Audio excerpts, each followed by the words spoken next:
Hi everyone and welcome to another Cardboardoftherings deck spotlight.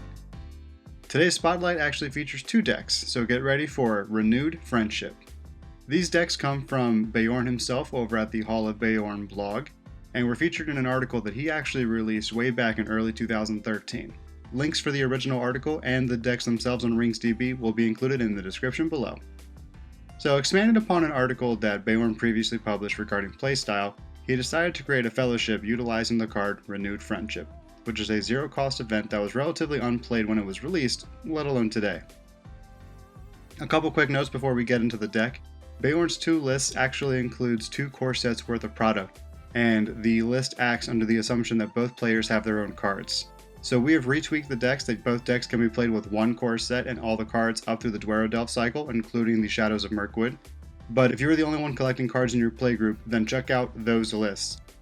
Let's start with the first deck, called Dwarves, Elves, and Men. Dwarves, Elves, and Men strikes an interesting balance between giving and receiving help from the other player. This is apparent in Theodred's ability to send out resources, as well as Bifur's ability to receive them. Glorfindel is included as the third hero to keep the starting threat low, and because his other stats are pretty useful. Elves and Elfriend, the other deck in the Fellowship, is an ally-heavy secrecy deck. Elrond and Frodo make up decent questers and, given the right cards, can turn into worthy defenders. There's a lot of interactions between the cards and the two decks, so for the sake of time, we're only going to cover a few of the standouts before moving on to strategy and starting hand.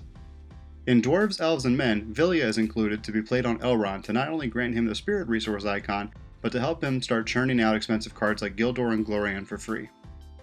Conversely, Asphalath is found in the Elves and Elfriend deck and is targeted for the partner player's Glorfindel, granting this fellowship some location control to support its decent questing potential.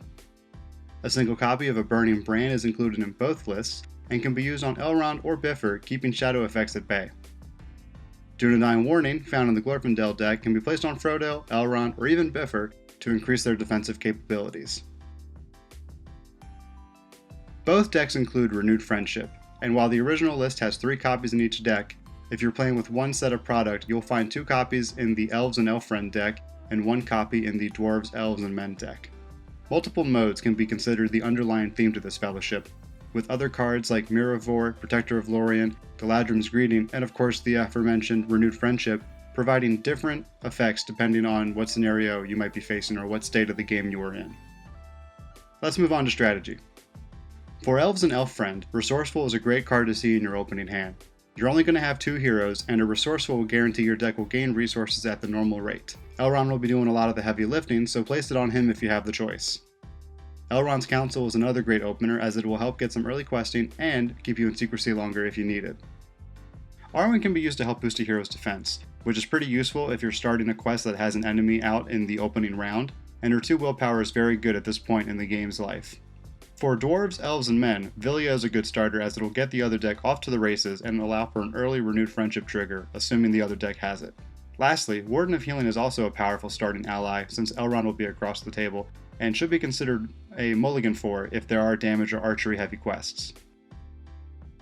As far as strategy, to pull from Beorn's own words, these decks are by no means powerhouses, but given the limited card pool and options available at the time, they provide a departure from top tier decks of that generation and also include some fun cards to use and play with.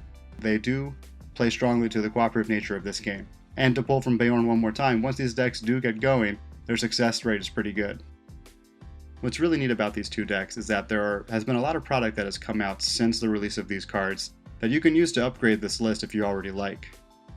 For instance, Beorn's original list included cards from the Hobbit expansion, Overhill and Underhill.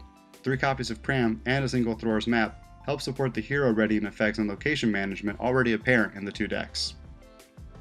Obviously, if you aren't the only person in your group with product, then refer to Beorn's original list and bring some of the much needed cards back to 3 copies in each deck. If you enjoyed the secrecy nature of the 2 decks, you can include cards like Strider and Vanish from Sight to keep your threat low, and the recently released Falco Boffin provides the Elrond deck with an additional lore hero and the ability to go into secrecy when you need it. And of course, either deck, especially the Glorfindel one, Dwarves, Elves, and Men, can go the Noldor route, forsaking Theodred and his leadership cards for heroes like Arwen or Círdan. Arwen still retains the ability to grant resources over to Elrond, so that ability isn't lost when Theodred is no longer part of the list, but she also does open up cards like Elven Light and the other Noldor discard card effects. Let us know what you think of these decks in the comment section below, and be sure to check out the original article and deck list. Again, links are in the description. We hope you enjoyed this week's deck spotlight, and we'll see you on the next one. Have a good one, everybody. See ya.